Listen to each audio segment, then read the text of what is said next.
Hey, welcome to Lenny Schmidts Quarantine Comedy. How you doing, man? Thanks for being here. Thanks for tuning in. It's Monday. It's a big week. There's a lot going on. Many of you guys know that. We got lots of people tuned in already watching the show. That's good. Do me a favor before we get started. Like the video. Give it a thumbs up. That's what you do is you give it a thumbs up. Also, you can share the video if you like it, and you can even subscribe to the channel. Look, right down there, bam, click on my face. Do any of those three things right now, and we'll get this show going. We'll start talking about this week. Tonight's guest, my good friend, someone I've known a very long time. He'll be out here very soon.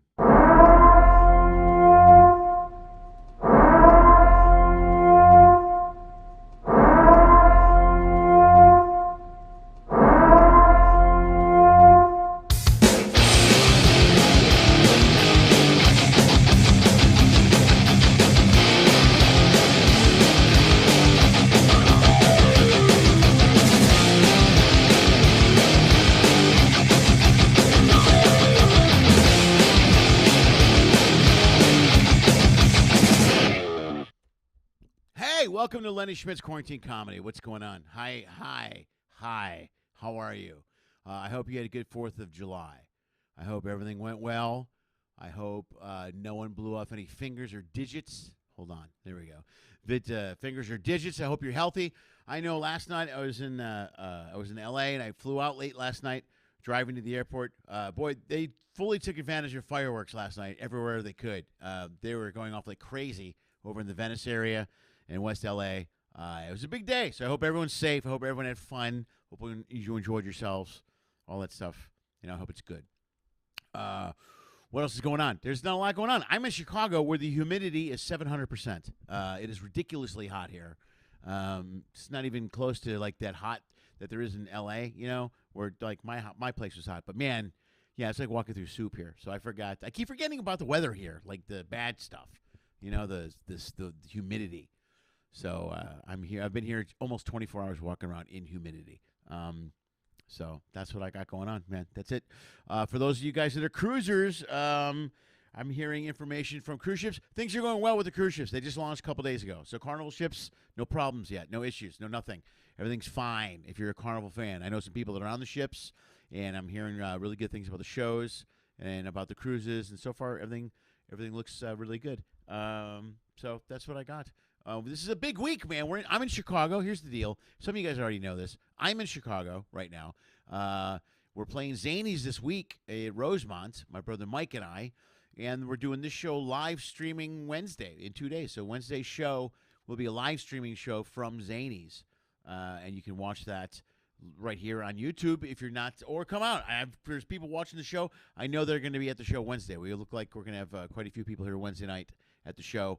And we got all kinds of comics on the show. We got Nick Gaza, who was here a couple of weeks ago, Patti Vasquez, who's been here a couple of times, Brian Hicks, Brian Noonan from WGN. It's good. Vince Acevedo, also a good friend of mine, Chicago comic, and T.R. Benker will be there, along with my brother Mike Schmidt and myself. I'll be doing stand-up as well. So there you go. That's what we have. Besides the news, there's not a whole lot of news going on. Let's go to the board, man. There's a lot of viewers today. This is great as my voice cracks over and over again. Hey, Alex, how are you? Gar, good to see you. I'll see you late night Saturday. I know you'll be at the late show. Late night Saturday is going to be very heavy Bolingbrook, that I know for sure. I don't know about other people. Let's see. Robin Greenberg, good to see you. Gar. Ben Magley, resident Packer fan. How you doing, buddy? I'm sorry about your quarterback. Vince Mulligan is here also. And Tammy Mulligan is here. Rachel Zimmerman. Look, all the usual suspects. The Runnions are here. This is fantastic. Robbie's here. Hey, Robbie, I think we're going to see you this week, correct? I believe that's the case. I think you're coming Wednesday and or Thursday. So we will see you this week. Oh, there's people in Canada that can't get here because of the vaccines. They're moving a little slow with the vaccines in Canada, what I've been told. Yeah, Robbie will be here Wednesday. There we go. Robbie will be here Wednesday for sure. That'll be a great show. And there we go. Oh, and Gar might go Wednesday as well. I know Gar's coming to the late show Saturday. Hope you guys had a good weekend. We're gonna get right to it. I think we're gonna move right along. This is a big week. I'm excited. I'm very happy to have this next guest on the show and work with him this week. And we're going to do the podcast together on Wednesday. And he's been here a couple times before. And let's bring him back out. Let's bring my brother, the one and only Mike Schmidt. Hold on. Where is it? There we go. There he is. Mike Schmidt live. That's my brother. Look at him. Say hello to Mike Schmidt. Everybody. Oh, let's do this. I'm sorry. There we go. Thanks. Mike Schmidt. Yeah.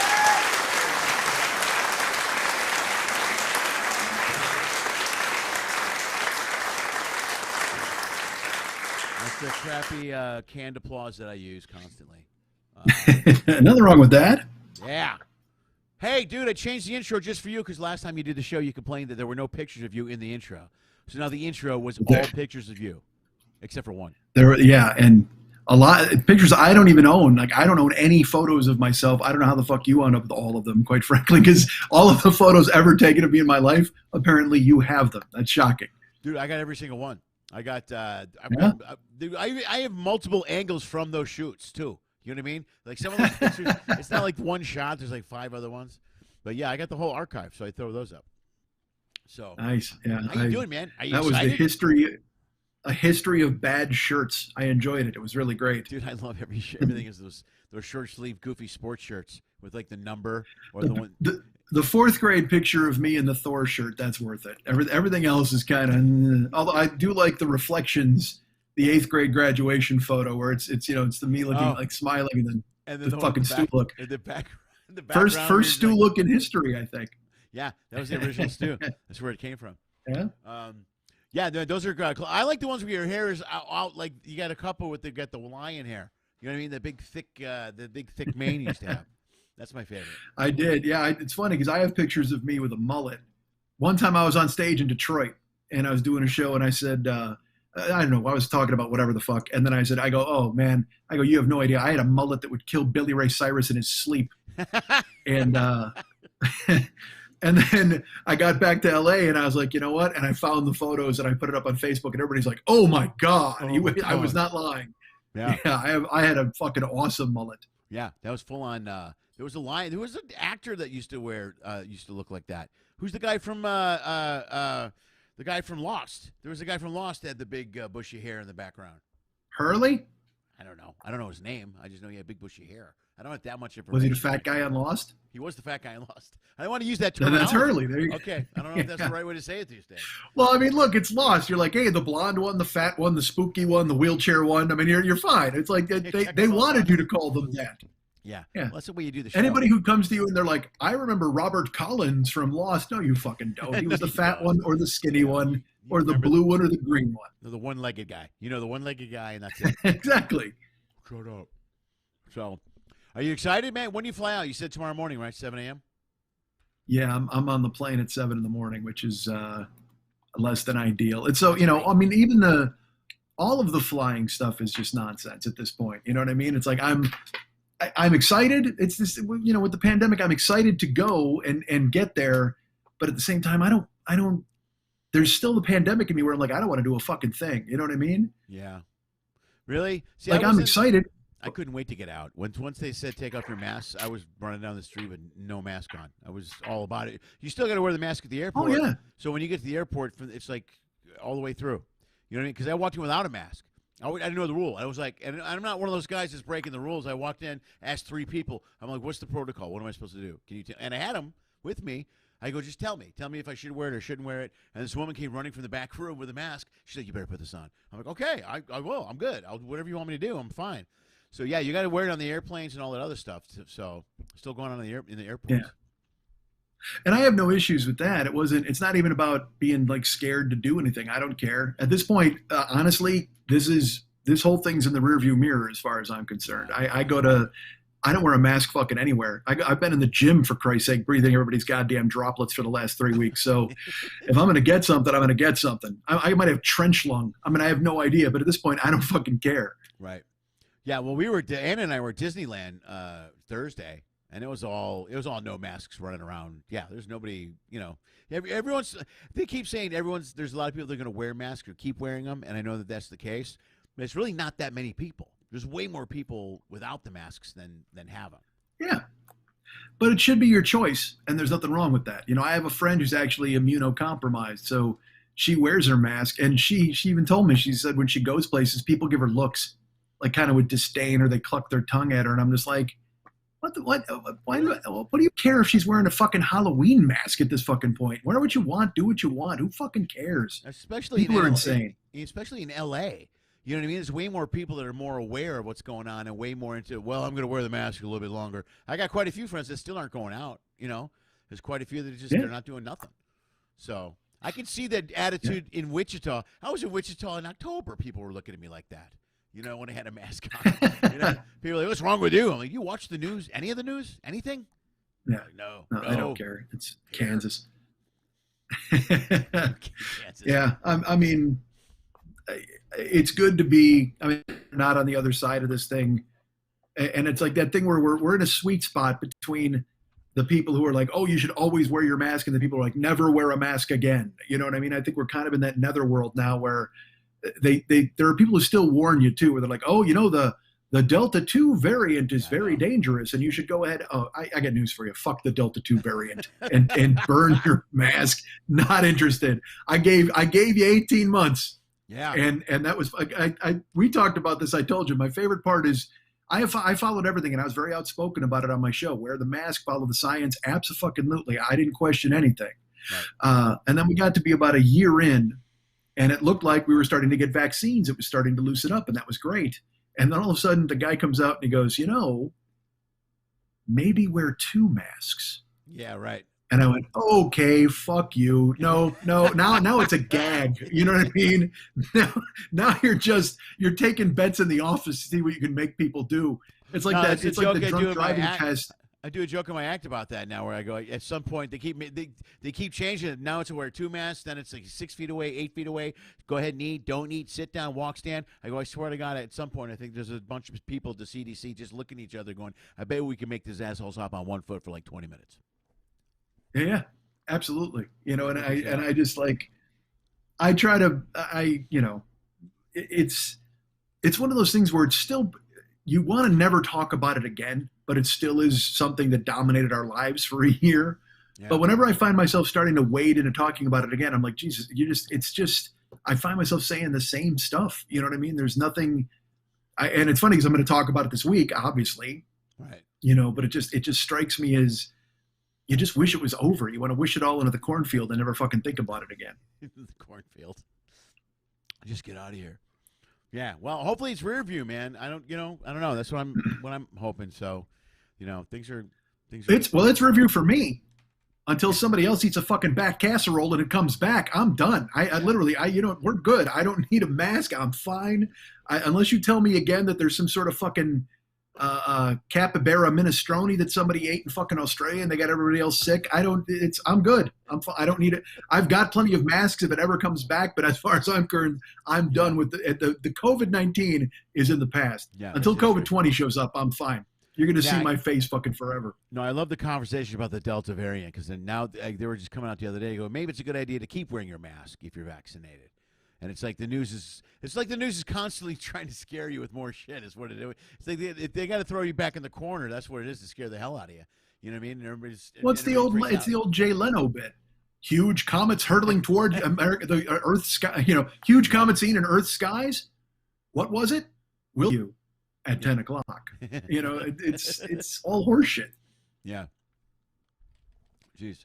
So, dude, so all the shows this week, man. So when was the last time you worked? When was the last time you did shows, Mike? When was the last time you were on stage live? The last time I did any length of no 19. I actually done shows in the 2000s. Right, I know that.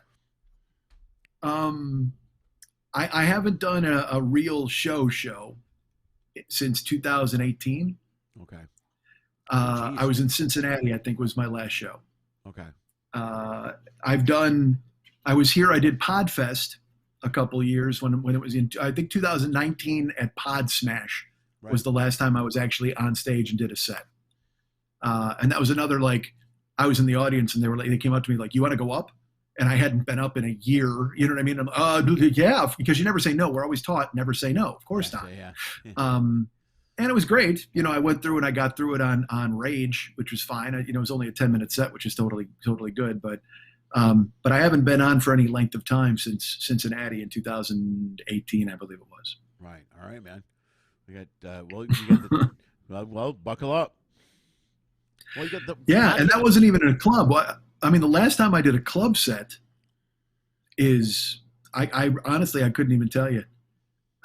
Because the stuff that I do is when I go out, listeners to the podcast, like I'll four-wall a theater and people will buy tickets to come see me. Oh, you know what? I was on stage in Canada in 2018 as well. Okay. I did a set in Canada. Maybe even in 2019. I don't know. I've never done comedy in my life. I think you should fax me your entire schedule. You should do that right now. Yeah, well, you asked, buddy. I've got it all marked down. It's like a prison calendar. You know, they have the guy in the movie with the calendar in prison. It's got all the X's on the days. My calendar is 1 X a year. There you go. I performed that day. Set the bar low. Smart move. I like it. So you're in Chicago now. Yeah, I'm here, man. Yeah, it's all here. I ended up getting a rent-a-car too. Remember, you went through that thing, but I got one through Fox. I literally booked it yesterday. I'm not kidding you. Last night at the airport, and because every day I'm checking fares, or fees or whatever you call it. But I did get a rent-a-car from Fox for 9 days for just over $600, including the toll pass, which is like $10 or $11 a day. That's a pretty good deal. That's the best deal there was out there. Yeah, I mean it's an awful deal, but it's the best you're going to find now because rental cars apparently are diamonds. I because they sold their fleets. I keep hearing that from people as if it's some sort of, it explains everything. Like, wait a minute, you're a car company and you sold all your cars? Is that what I'm to understand? Sure. And now you no longer have cars, and that's my fault somehow. Is that what I'm being told? It's so stupid. It makes no sense. But that's always the answer. I love when people try to explain, oh, no, they had to sell their fleets during the pandemic. Well, then you shouldn't be in fucking business, Hertz. I mean, you don't know if it... The same thing with the flights. Our flight was delayed 45 minutes, almost an hour, because their pilot was late, and the pilot was late because he had to come up from Ontario in a car. It's they give this big story, but they're short on pilots. That's the other one. American Airlines is short on pilots, so they're calling it it's a staffing issue. But what they did was, and they got I want to say it was $6 billion. I'm sorry, $8 billion during that buyout phase, and 4.5, almost $5 billion of it was just a grant. And the deal was, this is early in COVID where they got all this money. And they go, here's a bunch of money. Keep your employees. Okay, you got to keep until this date. There was a date in October. And so they kept until that date. Day after October, they offered them all early retirement. All these guys took early retirement and disappeared. Now they're short pilots. And they're canceled. They canceled 90 flights they canceled last week out of Chicago for people. And they're telling people, well, we're short on, it's a staffing issue, which is something you don't want to hear when it comes to pilots. You should be trying to cover a flight. That's the last thing. Like the airlines is American Airlines is a fucking Denny's, and somebody walks into the break room and goes, "Hey, can somebody cover the L.A. to St. Louis?" And there's a bunch of people in there. There's one guy like a shitty. Yeah. And, he's never fly. He's like, you can't fly that plane. Shut up. Yes, I can. I need the hours. Yeah, I can do it. Is that cool? You know what I mean? So they're trying to find people. Or it's the other guy. He's a dude who's flown literally 41 hours in a row, and he's like, I can do it. Sure, of course. He's wired out of his mind. I just need some coffee. Just need some coffee. Exactly. Oh, man. I don't. The one thing the pandemic did do is it exposed this country for the house of fucking cards that it really is. Yeah. I mean, everything is 2 days away from closing. I thought it was just people. Right. People are paying week to week and paying their bills or whatever. Any restaurant, any airline, any sandwich shop, any coffee house, any Hobby Lobby, all of them are seconds away from closing from one incident. That's it. And then they all, like I said, they just give you that look. Everybody in this country, whenever any of those, because like when it happens to us, you just go, fuck, I don't know what we're gonna do. But whenever it happens to the guys who own these companies, I just picture like the Monopoly guy with his pockets turned out, when he had to pay the luxury tax on the little community chest card. Yeah. Sorry. No, sorry. Nothing I can do about it. Go to jail. Anyway, I'm gonna retire with a $40 million golden parachute. You go find your fucking hamburger somewhere else. Well, that was the other thing. The American Airlines, the CEO still got a raise last year. He made $10 million $10 million bonus, fucking bonus. Yes. I could have ran American Airlines last year. What did that entail exactly? For you get in the phone, hey, anybody flying? No one? All right, call me tomorrow. That's it. That's all. Yeah. You know. They had 3 planes flying, and one of them was taking that guy to and from his house. He's like, right. Yeah, yeah, it's the only guy. Why not? Let's go. We got it's you started it up, the pilots here. Let's fucking go. Let's do it. There's plenty of airspace. Get out there. Okay, sure. Yeah. But every grocery store, like, you know, and now when everybody's coming back to work, they try to spin it where it's like these selfish people won't go back to work. Why? Right. I tell you what, they're laying around taking the government's money and nobody wants to work anymore. And it's like, well, don't you think maybe if you paid these people to come back to work? Yeah.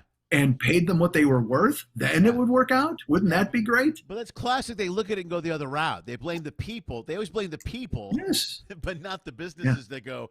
The businesses that get their $10 million fucking bonus, and the CEOs that has, I'm going to have to, looks like I'm going to have to rent out the winter home. You know what I mean? And they're struggling. Yeah. You know what I mean? In the meantime, and then they complain about not being able. The thing I always go back to with that fucking pisses me off.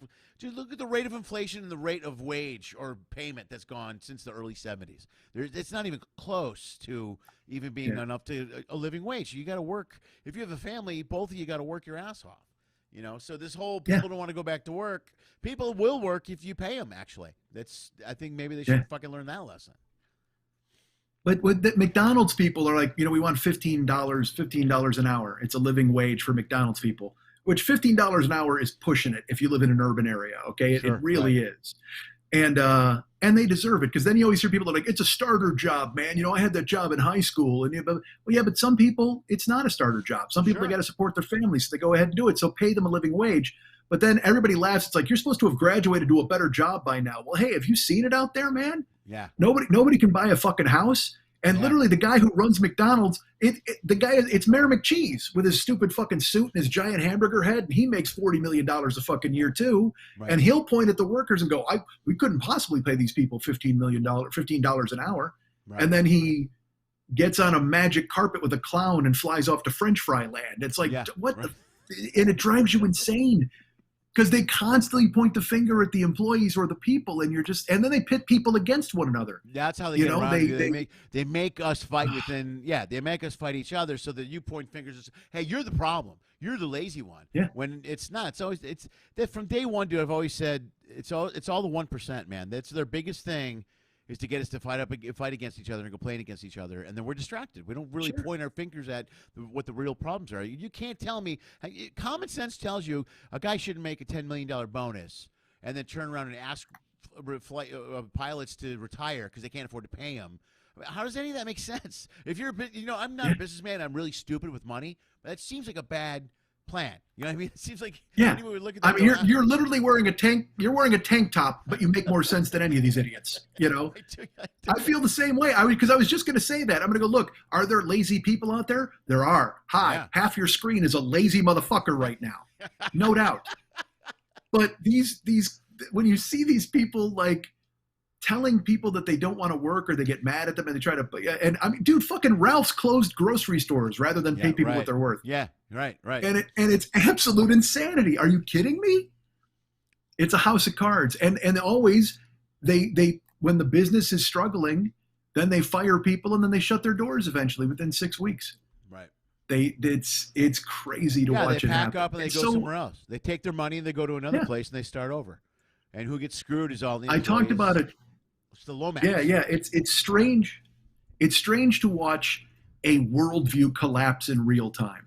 Yeah, right. I mean, we were always taught, grab your boot or buy the bootstraps and work hard and you can get what you want. It's the land of opportunity, all these different things. And no, man. No, it's not the case anymore. There are people out there who do grab their bootstraps. They work 2-3 jobs. They're not going to buy a house. Right. And then you got literally you got Jeff Bezos going to fucking space. Yeah. That doesn't tell you the difference of the fucking. There are people. Yeah. There are entire stores called. There's dollar stores where you have to buy. Let's go get the dishwashing liquid for $1. Jeff Bezos is literally going to visit Neptune. I mean, insanity. Dude, we opened the show with me. Why would you ever go to rent a car for $400 and fucking he's going to space? He's going to space. Why would you ever go to space? And look, I know people hate Amazon. I love Amazon. I understand it's exploiting its workers. I understand people have to piss in bottles. I understand it is breaking unions. But sometimes you need a spatula that night. I mean, sometimes you just want to push a button and have a guy bring you a fucking spatula.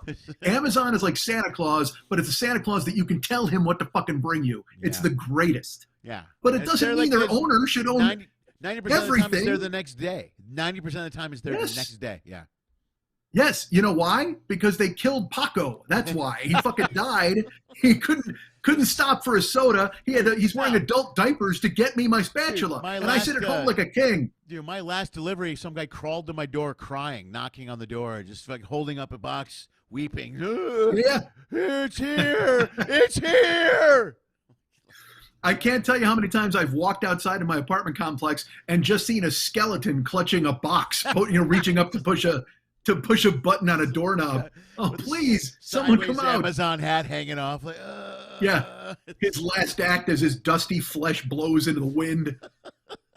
But he definitely make sure I brought get me my printer ink on time. I got my printer ink. God damn, my salad spinner got here, didn't it? I'm sorry about your children. That's too bad, sir.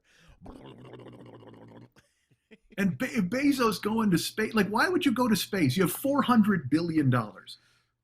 I've seen space. All right, I've watched movies. You know what's in space? I don't know. You know what's in space? Going up there. Death. Death is in fangs. Space. Yeah. Fangs. Tentacles. That's what's in space. And you think space wants us to come up there? No, they fucking don't. No. Literally, they sent one nice guy. Space sent their one nice guy, and we threw him in a plastic fucking bag. He just wanted to use the phone, and we threw him in a plastic fucking bag. Space wants nothing to do with us. No. Leave space alone. Yeah. No, I'm telling you, we are the Romeoville of the universe. Trust me. There's no way. Nobody wants to zip in here and go, "Hey, what's going on down here?" That's not happening. No, nothing. No, we are bum fights. Literally, we're on fucking cable on Mars, and we're bum fights. We're cops. We're their version. They watch us. We're the stupid planet. Yeah. They laugh their asses off. They you know what? They're never going to invade us. They're going to construct a giant dunce camp and just put it on the fucking Earth so they can laugh at it from a distance. This is cheerful. All right, let's go to the board. What the? Amazon is Santa. Okay, Lori Solanka agrees with you. Thank you, Lori. Yeah. Okay. And people say, oh, holy shit, 600. What? Okay, I'm looking for questions. We got some people making fun of your kid pictures. I'm not going to read those. That seems mean. You knew there would be. Yeah, I knew. I guess. I don't know. Yeah. Okay. We don't have a lot of. A lot of these people are going to be at the show this weekend, so they already they know. Good. Yeah. So there we go. How's your podcast going, my friend? My podcast is great. It's just that I'm, the delivery time has been fluctuating quite a bit. For some reason, the last couple of months, I've hit a bit of a couple of months a year. I don't know, 6 of one, half a dozen of the other. Sure. But it's just weird to get it out.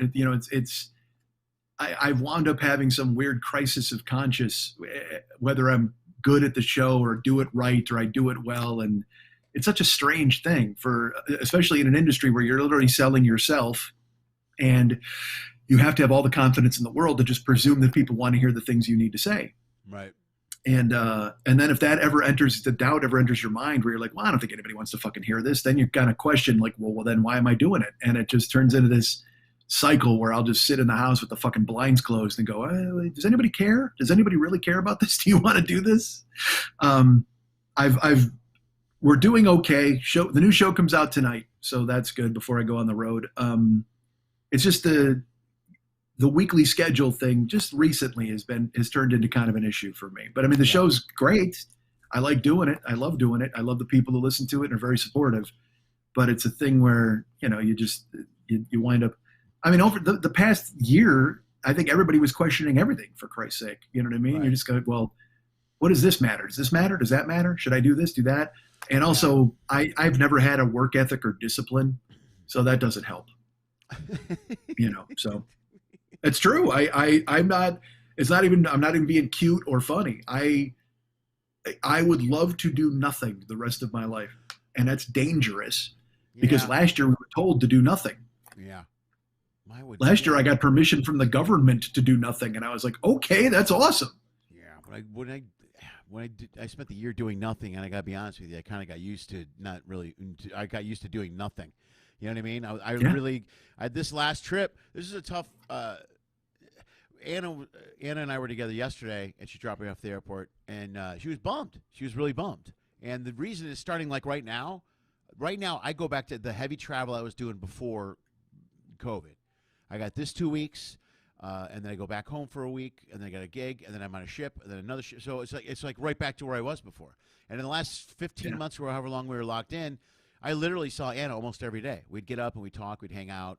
At the very least, I could sit in my room and edit or do whatever bullshit this is, and they could come in and talk to me right on the spot.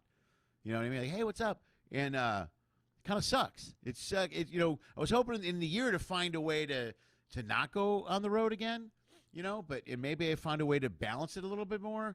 But leaving the kids, especially with the kids living with me, because before the kids didn't really live with me. Remember, well, Anna did, but when the kids, it's harder to go on the road when the kids are living with me. So the last 15 months, the greatest thing about it was the amount of time I spent with the kids. So I would love to not go anywhere. I mean, I really got used to getting up every morning and doing the podcast and doing stuff, and you can only generate so much money. And I'm not complaining because I'm fortunate that it works and people listen to it and people watch it. But it's like you said, dude. It's a never. I looked at your schedule the other day. You threw out a schedule for your followers and stuff, and all the stuff you're doing, the Twitch and this.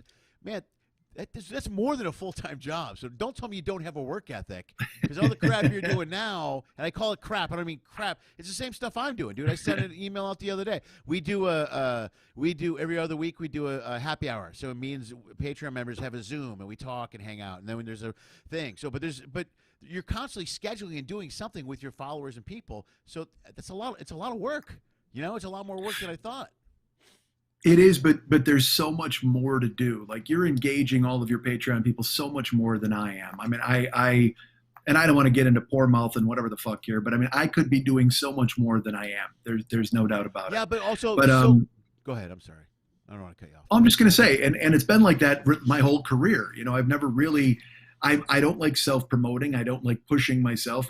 I've always taken no for an answer, whether I was 16 years old and selling subscriptions or children's books on as a telemarketer, and they used to hate me for it because I would get hired because I had an amazing voice and I could read a script in a fascinating way. Right. And then the person would say no, and I'd go, cool, all right, thanks, and I'd hang up, and they'd be like, why? No, you got to go to the rebuttal. You got to go to the second rebuttal. And I'm like, I'm not going to talk somebody into buying the fucking Grinch if they don't want the Grinch. That's I don't want to be that guy. I mean, and now the funny thing is I'm not selling the Grinch.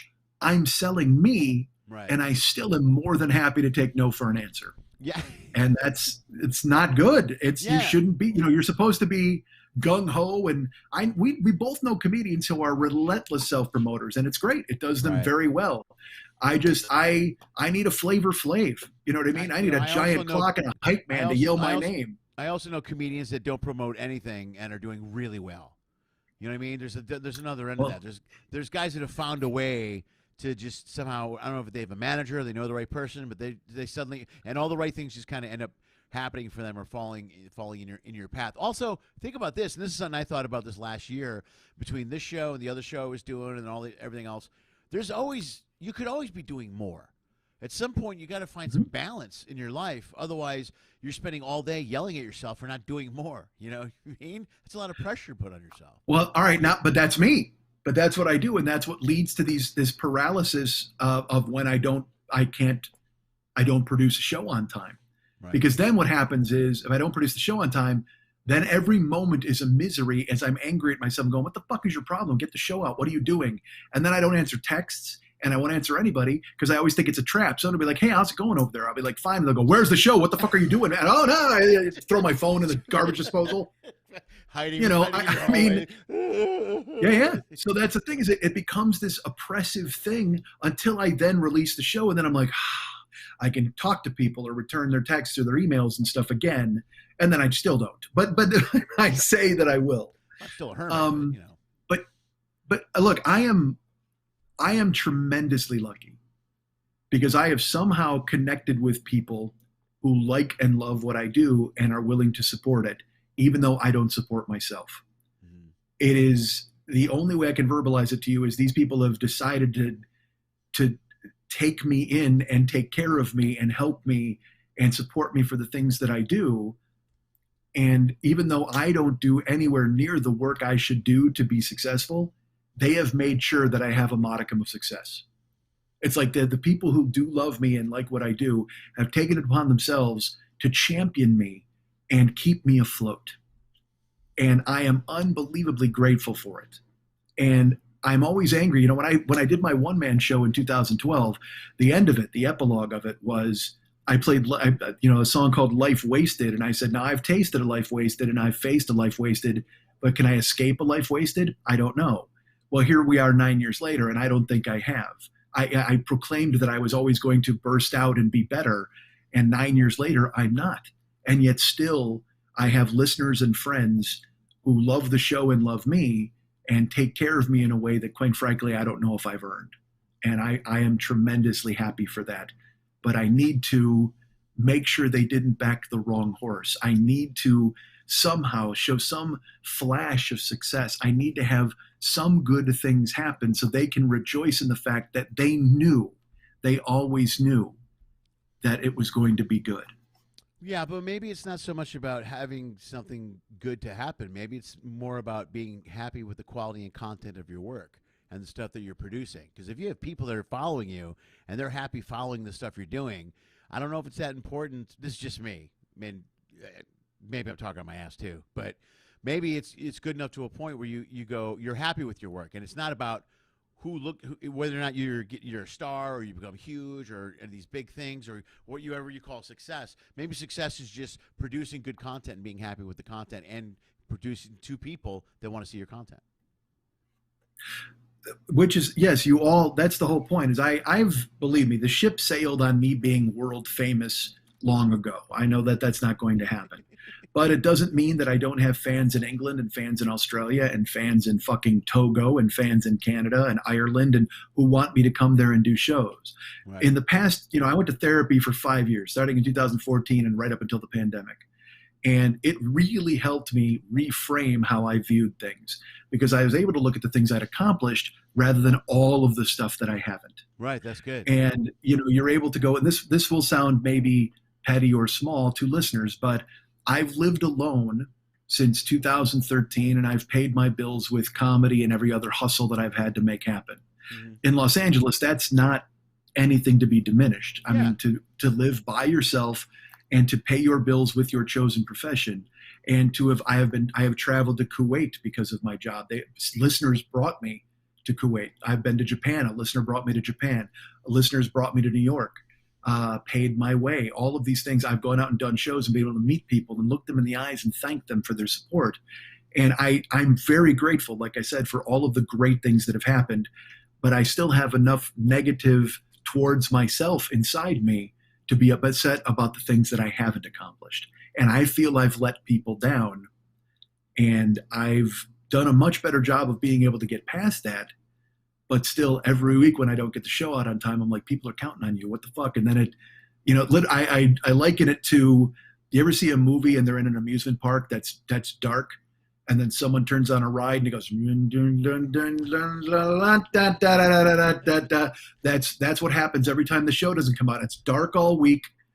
And then I'm like, oh man, I should get the show out. Oh, why didn't I get the show out yet? Oh fuck, people are gonna be pissed you didn't get. My head starts spinning and I get angry at myself.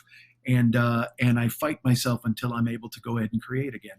It's a strange, strange thing. When do you normally put the show up? Thursdays, you said? Or Thursday morning was the show all the time, and the past 3 months it's been coming out on Friday, Monday, the following Tuesday. I actually missed 2 weeks. I missed a week, and then 3 weeks later I missed another week. It's strange. It's a strange thing. I don't know how to explain it, because because I'll sit down and start the show. My record, I think, is 37 times I've tried to start a show. And one time, sometimes I record 34 minutes and I go, I hate this. And I fucking just erase it. It's so dumb. It's so weird. Do you save them? Do you save them on like a backlog file or something, or a hard drive? I've saved some of them. It's really funny because I just started to put them on the Patreon, calling them because I always joke that I have a head full of bees. That was always a running thing because I literally just open the microphone and I start talking, and I can fill 2 hours just talking about whatever the fuck's in my head. Because that's another thing. I doubt myself. And then when I finally buckle down and I do the show and I bust it out, and I'm like, oh yeah, I can do this. I'm fucking good at this. I'm funny. It happens every fucking week. It's so wrong. I mean, I don't know if anybody else has this at their job or their gig, or if you have it with comedy, with stand-up. I don't know why I wind up constantly stepping on rakes and wondering about what's wrong with me. It's very bizarre. I don't know, but I think a big part of that also is a comic thing. I think a lot of comics have this thing. I think on some levels we're very what's the word I'm looking for? Self-destructive. Self-destructive. Every comic I know has very layers of self-destruction. No matter how good they are, they do something and like, I probably shouldn't have done that. Or or you don't, or you're supposed to do something, you don't do it. You're like, fuck it, whatever. So I think it's more of a comic thing. I don't think we think right. Comics don't. I don't know if it's that we don't think right, but I think comics are we're off center on a lot of different ways. It's like I can hang on and talk with comics for hours because they're very clever people. They move very fast. Not so much me, but other guys are very clever. They move very fast and they got quick comments. And I could sit around and talk to a comic forever. Man, I could do that. But there's something about us that's just. I don't know if it's like when you lose smell, suddenly you can see better. Well, maybe it's because we can tell jokes that there's things we can't function better on responsibility issues or relationships or something along those lines. Yeah, and that's interesting. Because also I'm sure there's some name for it in a goddamn book somewhere, but I'll also go through times where I'm like, I am the fucking greatest in the world. Nobody can do what I do. I'm the fucking talent. Right. And that lives inside me too. Huh? Yeah, no, that's great. That's good. Yes. And that's right there. And but again, for the podcast, I was like the first 10 years or so, or 7 years, I was, I just showed up and did it. I was like, hey, let's do it. Let's crank it out. And I would bust it out. Right. But then when it turned into this, all of a sudden I'm fucking Aristotle and I'm pondering life. Well, what's the real meaning? And shut the fuck, just talk. Just be fucking funny. Yeah. I try to stay away from doing anything serious. Well, I mean, but I've done serious shows. Even last year, there were rants. There were shows that were just fucking pandemic charging downhill, just fucking talking at the speed of my head about how rageful and angry I was about everything. Yeah, right. And that's another thing too, is it seemed like I was saying the same thing over and over, and I didn't like it. I thought I was bringing people the same content all the time. And people would write me then and go, you're not. We want to hear your unique take on it. We love hearing you. And again, people are very kind and they all reach out. And some guy, I literally have a listener in Philadelphia. He sent me a thing that he fucking embroidered. And it just says, we love you, Mike. Do the fucking podcast. I mean, it's, and I'm like, that's great. It's fucking, it's Where's so it at? awesome. Where's that People thing have at? been Where's that thing at? Where's that? It's over here. It's on a chair over here. It should be hanging over your I can't desk. reach it. No, but it should have it No. hanging so you see it every fucking day. You know what I mean? It's that's one of those motivational things. No, because that lives in my head already. I know you're like, it's a motivational thing, but believe me, my head is filled with do the fucking podcast. I don't need to be decoratively reminded about my weakness. Yeah, exactly. Nobody needs to send me a throw pillow about my weaknesses. I'm well aware of what they are. Hey, Mike, you can do better. I know I can. Stop it. I know I can. Here's a cable knit sweater that's wondering why you didn't get a real job. Well, thanks, man. I appreciate it. Well, part of the part, I noticed this more because you were way ahead of me on this, man. Your podcast has been up for forever. How many years now for your podcast total? Well, I was on Never Not Funny for a year, so I've been in the podcast space now for 14 years. My show's in year 13. Year 13. Yeah, that's amazing to me, dude. Yeah, the more because I'm a year in and mine changed a bunch of times, and this one I'm not gonna do anymore after a few weeks. I'm gonna start August 5th is the last version of this show, and then I'll do a different podcast trying to integrate ship stuff on the 10th or in October, sometime in October. But what I noticed, the hard thing about it now is that people have immediate access to you. Like when you say you get texts and stuff, like if David Chase didn't bring The Sopranos into HBO on time, I don't think he was getting texts from fans. They were saying, "Hey, how come? Where's the show?" You know what I mean? So I think it's hard. One of the things that's hard now because first of all, you have to build this following in order to get somewhere and to get a show going, and then you're answering to them because you want to provide to them. But then they're always there. Like they're always there. Yes. But out of love, they're always there. No, right. no. Look. Do I have a percentage of people who write me and go, what the fuck are you doing? What's going on? Where's the show? What's happening? Yes, that happens. That happens every week. But, the people I concern look, if you've got my number to text me, you're my friend. You know me and you care. On the show, there's this mantra, you care, everybody cares. Because I used to, every show, I go, nobody fucking cares. Nobody fucking cares. I'd tell the story, I go, well, nobody fucking cares. And then I went, that's bullshit. You care. You wouldn't be listening if you didn't care. You care, everybody cares. Right. And it became a mantra for the show. It's kind of the tagline on a lot of stuff. And people will reach out to me and just say, how's it going over there? Are you okay? They're being very kind and nice. You know what I mean? They're not very, if you have my phone number, if you're texting me, then you're genuinely concerned about what's happening. Right. Because I'll literally write, because I won't participate in any social media. I'm very bad at replying to people on texts and emails and Facebook Messenger and every other goddamn thing. And then I literally have written, I've gone in and said, look, I'm not dead. I'm here and don't, because everybody used to know my proof of life check was every Thursday morning. Right. When the show arrived. No matter what, you knew I was there. Then that was it. That meant that I was there. So then when the show started to slip and come out on Friday or Saturday or the following Monday or whatever, people then are texting me on Saturday or Sunday or and going, hey, what's going on? Are you all right? Right. And I go, I'm frozen. I don't know how to explain it. And I would tell them, and as well-meaning as they are, all that means to me is, see how you're fucking this up? Because you should be fucking doing a show and these people wouldn't have to reach out to you. See how you've ruined everybody's fucking day because now they have to take time out to fucking see what you're doing?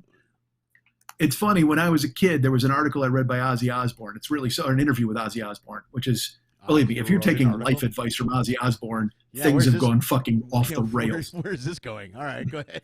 Yeah. Well, he was trying to explain why he would drink and drugs and all that stuff. And he said that it was because of him. And he kept referencing him in the interview. And then the interviewer's finally goes, well, who is him? And he goes, inside me, there's a guy who, I try to keep quiet. And essentially, like, he was John and Ozzy was a completely different being. But then there was a him who he felt made him do things or bad things or kept telling him he wasn't good enough or he was awful or he should fucking die. His him was a little more advanced than my him. But my him just tells me that I'm not funny and I shouldn't be doing things. He hasn't brought up yeah, that's him. My him tells me I'm lazy. He hasn't brought up sharp implements just yet. So that's good news. But I've never forgotten it. I mean, I read that when I was probably 13 or 14 years old, and I've always thought that I have that same deal. There's something inside me that tells me I'm not good enough, and what the fuck are you doing, and why do you think you're doing this? It's weird. I don't even know how to, and I fight it, and I fought it, and and then so weird they then go into a career where my product is me.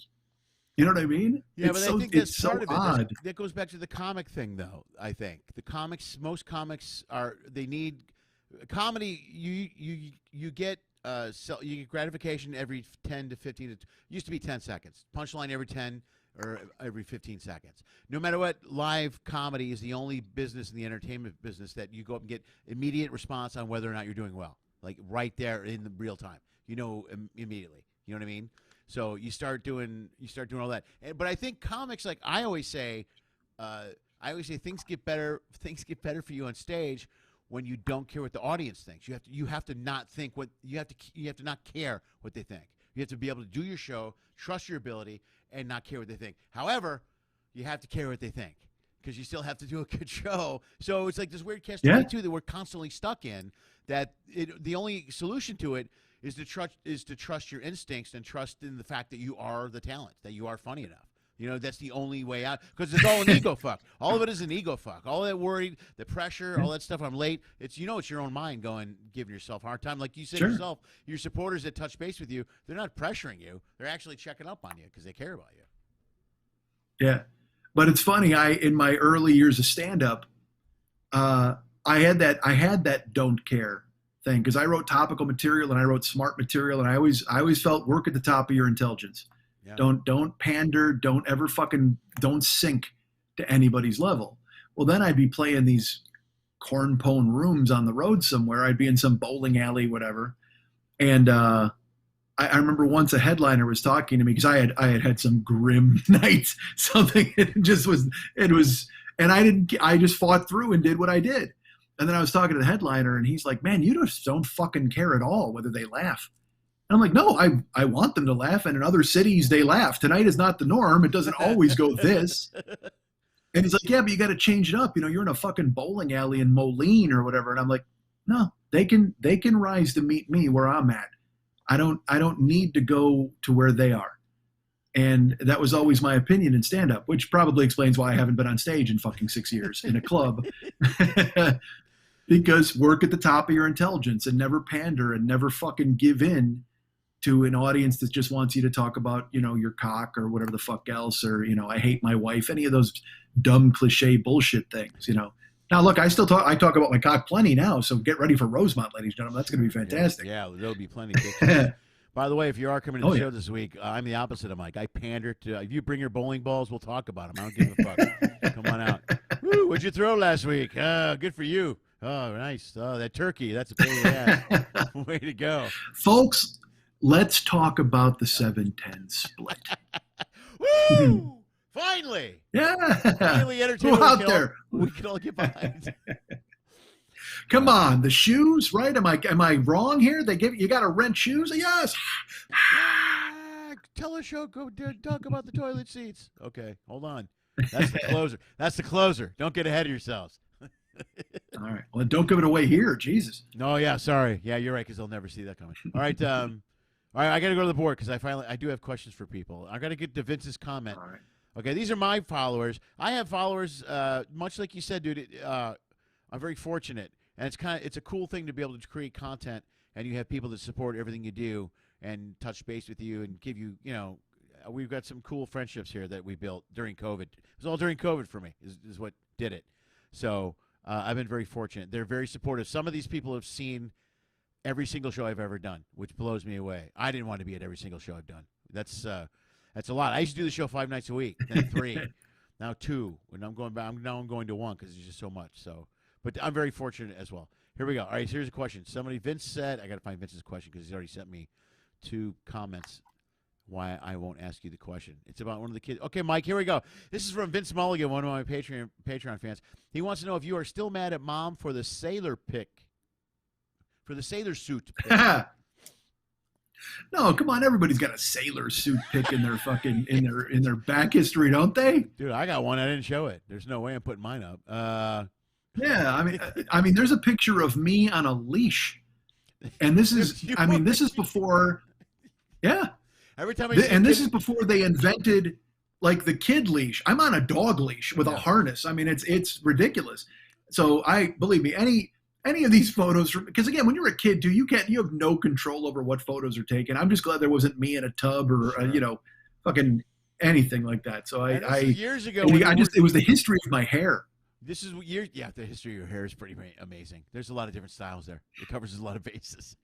But and these pictures are all years ago before we had cell phones and stuff. You know what I mean? This is back when you had to take a roll of pics and get them developed and blah, blah, blah. Can you imagine? I don't know how these kids are going to do it when they grow up later, man. There's going to be millions of pictures of these kids. Okay, here's a question. I know the answer to this one, but I'm going to throw it at you anyway. Rachel Zimmerman, also one of my Patreon fans, wants to know if you have ever considered doing a cruise ship. Rachel, I'm not good enough to do the cruise ships. And I mean that sincerely, because what I do is very different from what they would want on a cruise ship. I have unbelievable respect for the comedians. Because look, when you first start doing comedy, cruise ship is a pejorative. Fucking boat act. Dude, this guy's a fucking boat act. What does pejorative mean? Please always use the big words on my show. Okay. Insult. Okay. Insult. Okay. Well, you know it was. It was that guy's a boat act. Boat act was a joke. Oh my God, it's terrible. Well, it was back in the 70s. So 80s. now, comics though, went to die. Yeah, it was, and honestly, as I've gotten older, I would look, having no wife or family or any connections here. I'd love to be on the cruise ships. I'd love to go out. Lenny tells me what he does. It sounds fascinating. I love the idea of going out there and doing the shows. Look, I would love everything about being a cruise comedian except the fucking shows. Like I would have no interest in doing any of the shows, but the rest of it sounds great. Eating with the crew and going to Ensenada and meeting new people every time. like if there was some space where I could go in and just do what I wanted to do, instead of having to deal with a 4-year-old in the front row who said, "Oh my God, I can't believe he said fuck stick." You know what I mean? That would be a drag. I never got good enough to be able to do the cruise ships. Do I wish I could do it now? Certainly financially, yes. And also to see the world and ride the boats and do all that. I would love it. I would absolutely, because when I go do shows in cities, my favorite part is when the show's fucking over and then we spend, like, one of the greatest times I ever had was in Toronto. First time I ever went to Toronto, I played the Comedy Bar, did my fucking 3-hour show. Afterwards, we hung out all night. We wound up in an adult bookstore watching porn, and then we wound up at this fucking market eating these amazing pea meal bacon sandwiches. Like, I was out till 8 in the morning with fans and listeners, and I love that part of it. I love meeting people, seeing people. So I would totally dig the cruise ships. I have considered it. I'm just not. I would have to. My act would never. I don't even have an act. That's the issue. My friends were teasing me. They're like, "Are you going to write a 30-minute act in a week before you go to fucking Zanies?" I'm like, "I don't know. We'll see what happens." Get ready to hear that Amazon chunk you heard earlier. That'll show up at some point this week.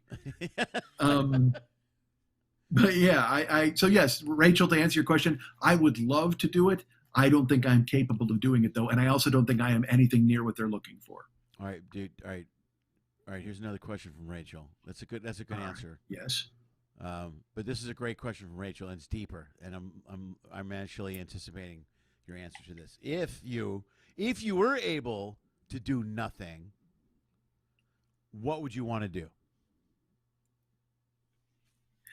I would travel everywhere and see everything. And I would also, when I wasn't traveling, I would be in my house watching shows and reading books and eating and reading the internet. I would read and I would travel. And if I was lucky enough to have somebody else who was interested, I would fuck.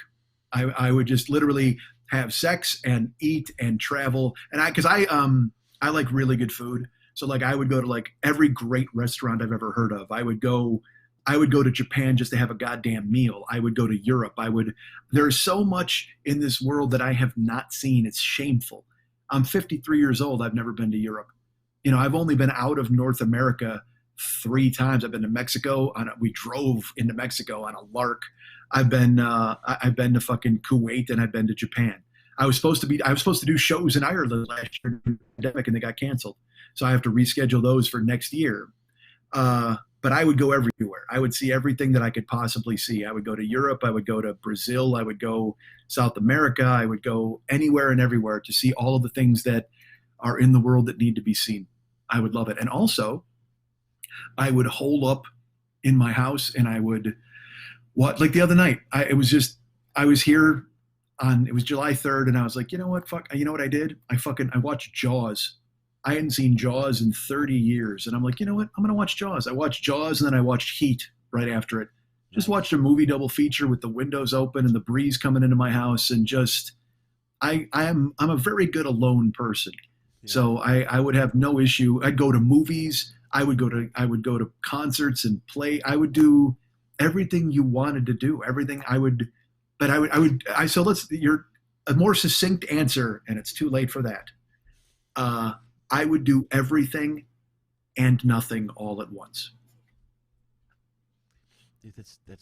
I knew that was going to be just as deep as the question. Makes a lot of sense. I agree 100%. There was another question. I didn't show the leash pic. Vince Mulligan just asked. I don't know if I showed a leash pic, but I tell the leash story all the time. We were at Disneyland the other day, and we saw 2 kids on leashes. And Anna was like, "What's with the kids on leashes?" And I said, your Uncle Mike was on a leash. She's like, "What? Was he really?" Anyway, yeah, it was. It was like, but she had to, you had to. You were just one of those. Mom would tell the story. We'd be walking around down Archer Avenue. She'd tell me to stop, and I did. But you were the opposite. You heard stop, and you ran. So she was like, "Nope, just took off." You got more than one kid to keep track of. It's not easy, man. So maybe put a leash on one. It's a little bit easier. Yeah. Yeah, it's funny when I see those leash pictures. I always think of that Little Rascals episode where, like, Spank, they were in charge and they put them in the cages. Remember that when they put all the kids in the little cage? Remarkable. Yeah, they glued a kid to the stairs. So great. That's what I think of whenever I see the leash picture. I'm like, yeah, you got to keep an eye on him somehow, What are man. we gonna do? Ain't no one died. I think we win. That's a win. Exactly. What are you worried I'm here about? talking. All right. Okay. This is a question for both of us, but this is I think this is the last question. Wait. Okay. Tammy Mulligan, also a Patreon member. This is for both of us. She wants to know who's the better looking brother. I'm going to throw that one out there. So I'll let you answer that one first.